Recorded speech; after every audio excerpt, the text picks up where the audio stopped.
Mr. Ake, now, Mr. Dotai talked about, he mentioned, I picked out three things from his submission. He talked about, besides the fact that there's a law in Nigeria that would give room for prosecution, he talked about the area of responsibility and expectation.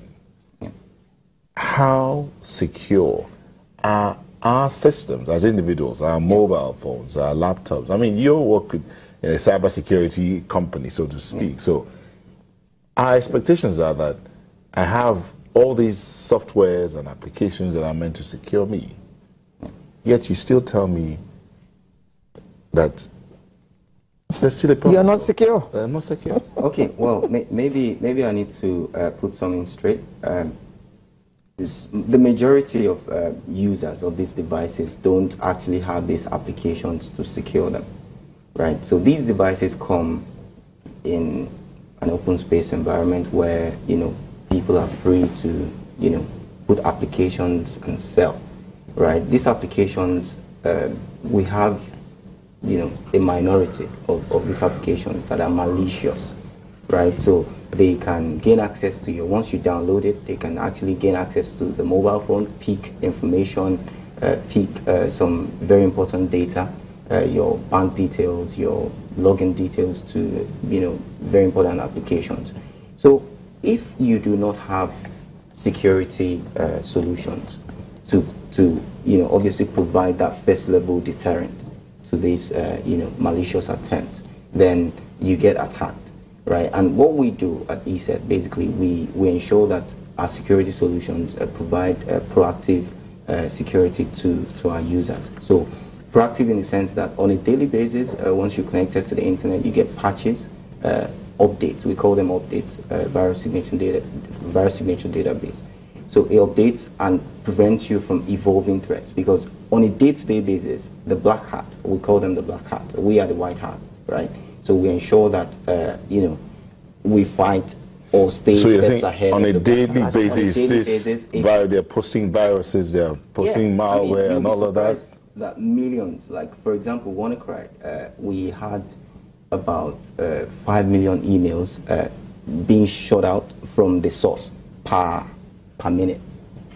5 million. So it's a lot. So, they keep shooting these things out. So if you're vulnerable, you would be attacked, certainly. And you mentioned that, these Nigeria is not yet, attacked. But people, maybe it is what we don't, maybe because we don't know, but maybe because the laymen don't know, but a lot of people actually got attacked, people that don't have security. By WannaCry? Yeah, I have a friend that we play tennis together, and, I was in Abuja, he gave me a call that, what can he do to, access some of his files that got locked. I was like, did you get hit by WannaCry? Do you have a ransom note on your computer saying that you should pay some money? He said yes. I said, then you've been hit by WannaCry. Did you have the basic antivirus, the basic anti-malware protection on your phone? On the computer? He said no. I said, well, I work for ESET, and you could have approached me to proactively secure your. So unfortunately, he lost like 10-year, worth of data.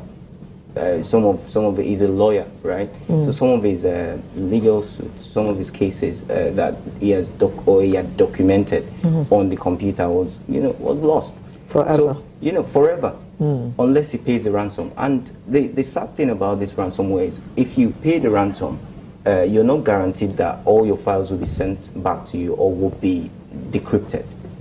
They would keep getting money from you, so it's a terrible situation. And God! Like Barrister was saying, right? We are not 100% secure. I totally agree to that.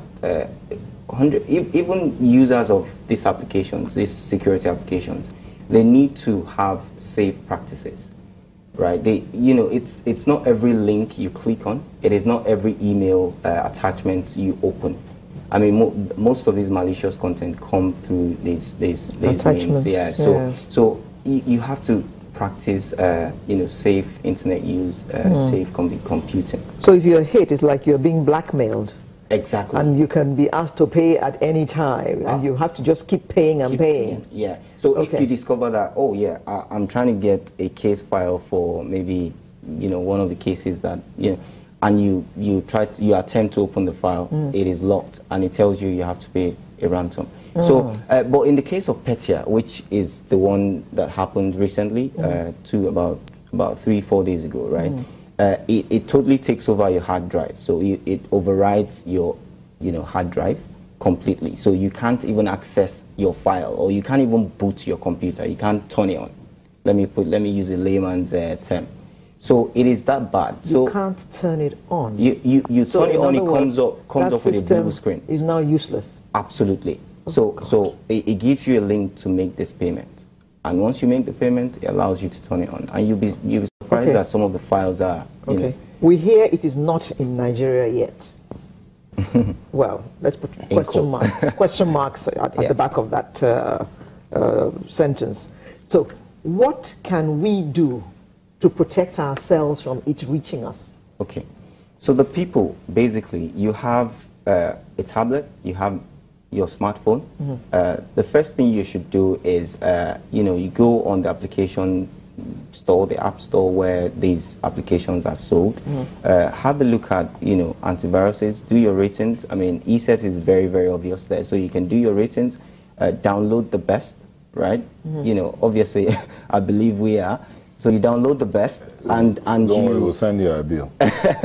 So you download the best, and all you need is just to download it and have it run on your computer. So it proactively assess applications that are malicious. It would inform you. It will tell you websites that you should not visit.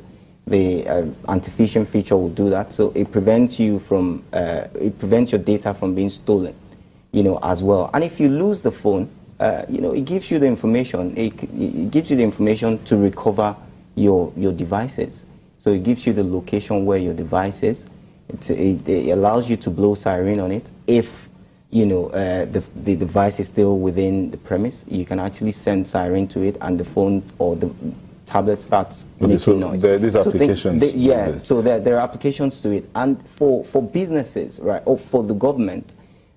And for the people. Basically, the government needs to really enforce the policy. We have these policies, we have this framework that is supposed to protect customers, protect data, third-party data, right? We go online to shop, we buy air tickets, we put our data like credit card details on the internet.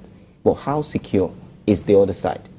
Right, they tell you it is secure, but what if they get hacked? Then your information, millions of people's information, is exposed. So normally, the framework, we have a framework in Europe, which it is going to be implemented in May 2018, which is called the General Data Protection Regulation.